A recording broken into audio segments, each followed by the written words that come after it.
What's going on, everybody? Got a lot of free time on my hands and some remnants of ink still on my fingers. And today, I'm going to use that free time to talk about an ink, specifically Monteverde and Wasted Paper Stephanie Blue. But first, Stephanie Blue is the name of the color that you get when you create a pigment made of powdered Stephanies. Production of the pigment was internationally banned in the 90s due to the damaging effects on the global Stephanie population, which began to decline rapidly at the end of the 90s after it reached its peak earlier in the decade. In 2025, scientists at Monteverde discovered a synthetic dye that nearly perfectly replicated the color of the Stephanie pigment. And so, thanks to the scientists at Monteverde, who were funded by Wasted Paper, for the first time in over 20 years, this hue is commercially available. None of that is true.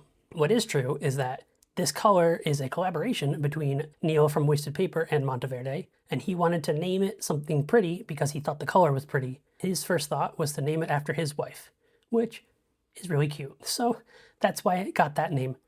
But, in my opinion, it's not really a blue, it's a turquoise. And it is an actual turquoise.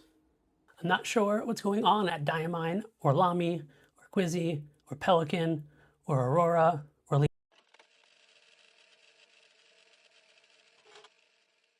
but this color, this is not turquoise. This is blue. At best, it's a deep sky blue or a Dodger blue. This is turquoise, and this is dark turquoise, and this is Stephanie Blue. Stephanie Blue is a turquoise, and it is a gorgeous color. It's also very reminiscent of Kaweco Paradise Blue, which I have here. As you can see, it's very similar, especially in the swatches, but in writing, definitely more of a noticeable green in Stephanie Blue.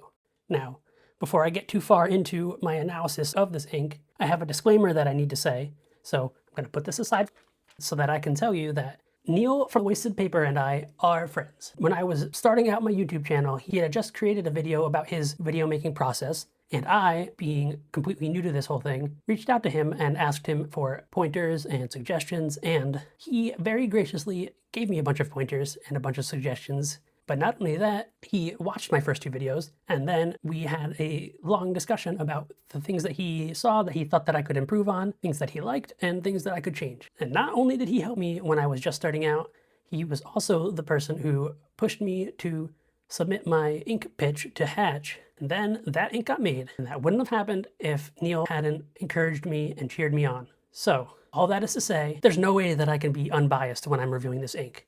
I'm going to try to give my most honest opinion, but clearly that's not going to be completely feasible. But with that said, this ink sucks. No, I'm just kidding.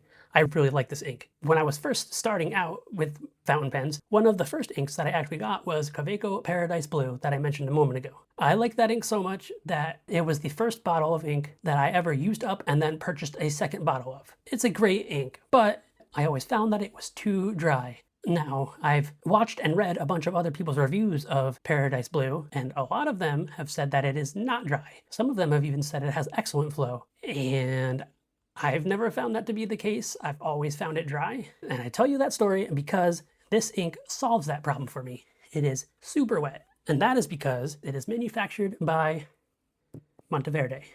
Monteverde has ITF technology, whatever that is, and Monteverde inks are also very affordable. For this 30 milliliter bottle, even being a collaboration ink, which are usually marked up a bit in price because the creator also gets some money from the sale, this is still just $14 a bottle for a 30 milliliter bottle. I think that Monteverde generally is excellent, and this ink is no different. So let's look at the specific writing samples. So here we go. We have Clairefontaine. We have Tomoe River. We have Graphilo. And we have B7 paper, which is not B7 sized. That is the name of the paper, which is a stupid name, but it's a great paper. So I am still going to use it. Now, I said I'd bring this back So here it is, it's back. And a lot of people mention that they do like the fact that Paradise Blue is on the green side. What they really mean is that it's an actual turquoise. But Stephanie Blue is pretty clearly greener than Paradise Blue. I like it more because it is greener than that. I also like it more for a lot of its behavior. However, one of those behaviors that I don't like is its dry time. On Tomoe River, it took over 30 seconds to dry, around 35 seconds. On Clairefontaine, it took around 25 seconds, which is actually a pretty long time for Clairefontaine. On Graphilo, which always takes forever to dry, no matter what ink you use, after a minute it was still smearing like crazy. So it's not smearing now, it's been a while, but it takes an eternity to dry, so be careful with that. And on B7 paper, which also takes quite a long time to dry, it was dry by around 50-55 seconds. But it doesn't bleed, which I like, unless you are laying down a very wet swatch, which I did on all these papers. You're not gonna get any bleeding unless you're using crappy paper like copy paper. You will, however, see just a bit of feathering, and that is only on what I consider to be the bottom rung of fountain pen friendly paper, which is the lesser quality Muji paper made in Indonesia and Kokuyo Campus notebook paper. And I think that's generally okay, but some people will probably think that that's too much. Now, all of that is because of its flow. This ITF technology is lubricated and definitely does cause some of their inks to feather. Now, it also does, to some extent, shade quite nicely. It's not a shading ink, but you will see little spots of shading in your writing, where the ink pools up at the very end of each stroke, or if you're dumping down a lot of ink, you will get a dark spot. It's not a lot of shading, but it is there, and I think it does make it look a little bit nicer. Conversely, there's no sheening. A lot of turquoise inks like this have a red sheen.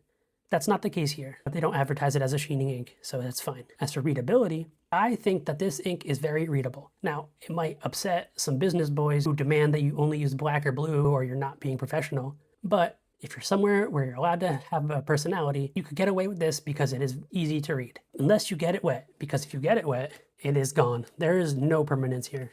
On some papers even, the dye is completely gone. These are just white spots where ink used to live. In some circumstances, the ink doesn't even stain the paper. It is that susceptible to water. So, my recommendation, as always, is to not get your paper wet if you don't want to lose your writing. So, those were my sort of objective testing sheets. Now, I'm gonna do a inking demonstration with Stephanie Blue while I go over my final thoughts. So, my opinion on this ink is compromised by my association with Neil, but I really do love this ink. It is super juicy, and I love wet inks. Monteverde excels at making ink flow really well, so that is not a surprise to me. I also just love the color. I don't know why ink manufacturers have such a hard time creating turquoise inks that are actually turquoise, but this is turquoise. This is beautiful. It is also well behaved, and even considering that it is a collaboration ink and there is a slight markup because of that, it is still a very affordable ink. Then you add in the fact that it is a romantic gesture, and buying it directly supports a content creator and validates the awesome program that Hatch is. To me, that makes it a pretty easy recommendation. If you want a turquoise or a teal, whatever you call the halfway point for green and blue, this is it. This ink is gorgeous and you should check it out. So with that said, I hope you liked the video. A link on where to buy this ink will be listed down below. You can only get it at Endless Pens because it is a Hatch collab, but you could use my code that is also listed in the description and get 10% off. Also in that description is a link to my Instagram. So if you hate my voice and you don't like my opinions, but you do like my art and maybe my writing, you could check me out over there because I just post drawings and writing and I don't do any talking. Be sure to do all that YouTube junk. Smash the bell icon, subscribe, comment what you think, blah blah blah, YouTube junk, you know the deal. And so, that was Monteverde and Wasted Paper Stephanie Blue. I hope that you have the best day. Goodbye.